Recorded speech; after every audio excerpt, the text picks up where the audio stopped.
He gave 6 years of his life to care for a rescued elephant, only to have him taken away overnight by a corporation that saw animals as numbers, not lives. Tommy was shipped off in silence, hidden away in a facility that erased his trust and nearly broke his spirit. But fate left a trace, etched in brass on a forgotten collar that still bore the name of the man who never stopped searching. Just wait until you hear how, after 20 years, the unthinkable reunion happened and how justice finally found its voice.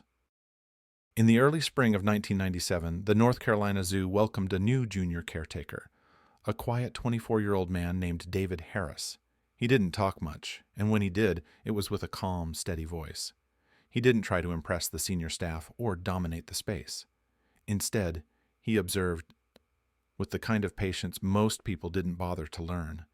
And that's why the zoo director assigned him to the most fragile newcomer they had ever received, a baby Asian elephant named Tommy. Tommy was just 8 months old. He had traveled across the world, carried in crates and trucks, fed through bottles by strangers, and surrounded by unfamiliar sounds. He had lost his mother before he even fully understood what family meant. When he arrived, he wouldn't eat for days. He curled his trunk inwards and stood motionless in a corner. He flinched at every noise. His eyes, too large for such a young elephant, didn't look at people. They looked through them. None of the usual methods worked. Not fruit, not gentle commands, not even music. That's when David stepped in. He didn't force contact. He didn't bring tools or tricks. Instead, he entered the holding area each morning, sat on the ground a few feet away, and simply talked. About the weather, about the zoo, about nothing in particular. His voice was soft, always steady. He'd bring a book sometimes and read aloud. Sometimes he just sat, quietly breathing. For weeks, nothing changed. But then, one morning, Tommy took a single step toward him, just one. And the next day, another. And then, one day, David reached out, and Tommy didn't pull away. From that point on, something invisible yet powerful started to grow between them. Each day, David greeted him with the same words, spoken just above a whisper. "It's a good day, big guy." Tommy started recognizing the phrase. He began to wait for it. Whenever David entered the barn, the elephant would perk up, his ears shifting toward the sound of that voice.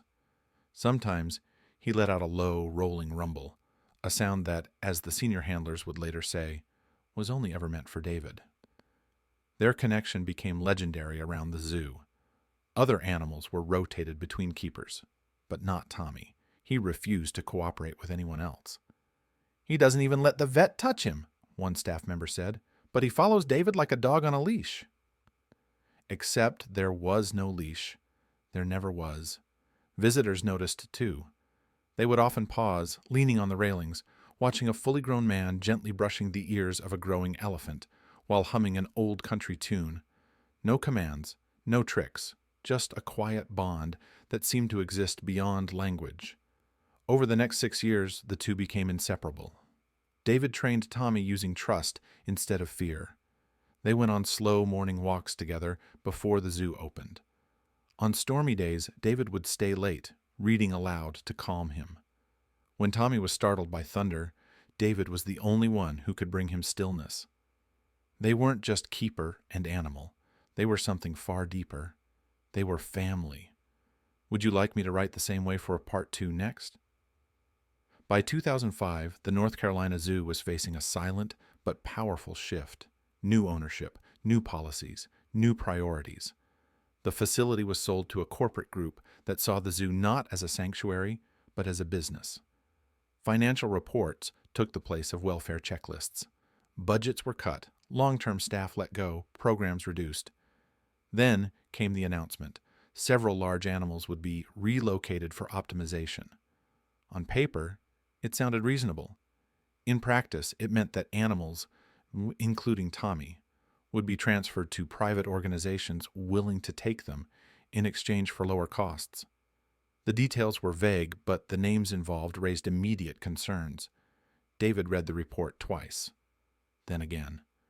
A circus-affiliated holding in rural Texas was listed as Tommy's new destination. There were no specific names, no phone numbers, just a location and a date. He tried everything: letters, emails, meetings. He asked for reconsideration. He offered to transfer with Tommy to oversee his care himself. He even offered to adopt him through sponsorship. Nothing changed. Then came the final blow. He was dismissed. Officially, it was a shift in departmental structure. Unofficially, it was clear. He had pushed too hard. The next morning, David returned to the zoo, hoping for one last moment. But the enclosure was empty. The staff avoided eye contact. No one said it out loud, but it was written on their faces.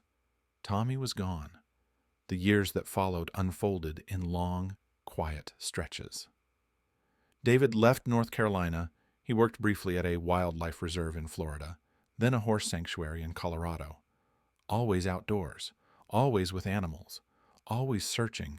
He never let go. Every few years, he would send photos of Tommy to animal rights groups, describing the low rumble he used to make, the way he tilted his head when he was curious. Sometimes he got polite replies, sometimes nothing at all. There were nights he would stare at old videos, his voice faint in the background, saying the same words, "It's a good day, big guy." And then, nearly 2 decades later, something impossible. In the spring of 2024, a call came from a small animal rescue group called Wild Soul Rescue. Their team had found an elephant at an abandoned facility just off a rural highway in Oklahoma. The building was in poor condition. There were no working records. The staff had long since disappeared. But one animal remained, a solitary bull elephant, underweight, anxious, and completely detached from his surroundings. The rescue staff said he was hard to reach. He would pace in circles at night. He didn't respond to food. He avoided eye contact, refused to be touched.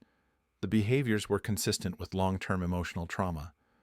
But then one of the team members noticed something, a metal tag barely hanging on by a broken collar strap.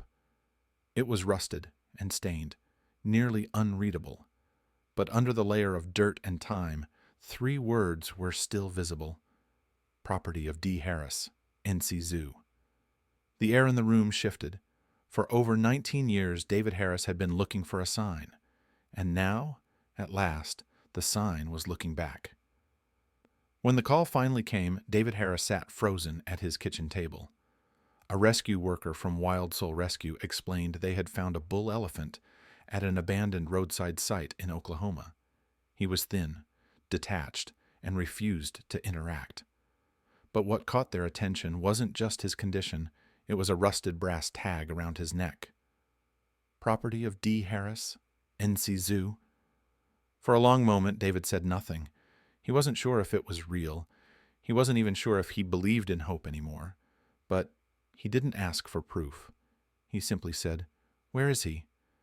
And then he drove, 11 hours through the night, stopping only for gas. When he arrived at dawn, the sky was still gray, quiet. The rescue staff met him outside the enclosure, leading him to the edge of a chain-link fence. Inside stood a single elephant, huge, weathered, still. He didn't move when David approached. His skin sagged in places from weight loss. His eyes were distant. The team warned him gently, "He doesn't respond to voices, or food, or people." But David stepped closer. His hands rested on the fence. His voice was quiet, but steady. "It's a good day, big guy." At first, nothing. Then the elephant's ears shifted. Slowly, his head turned, and then, unmistakably, that low, deep rumble vibrated the air. The sound Tommy used to make every morning, only for one person. David took a step forward, breath trembling. He whispered the words again, barely holding them together. "It's a good day, big guy." And then Tommy moved. He reached out with his trunk and gently touched David's face, not with fear, but with recognition. 2 decades had passed. But in that moment, it was as if no time had gone by at all. Today, Tommy lives safely at Whispering Field Sanctuary in Northern California, thanks to rescue efforts, legal support, and hundreds of donors who believed he deserved better. And David He didn't hesitate. He moved there too. Now he volunteers at the sanctuary full time. Every morning, long before visitors arrive, David walks up to the fence.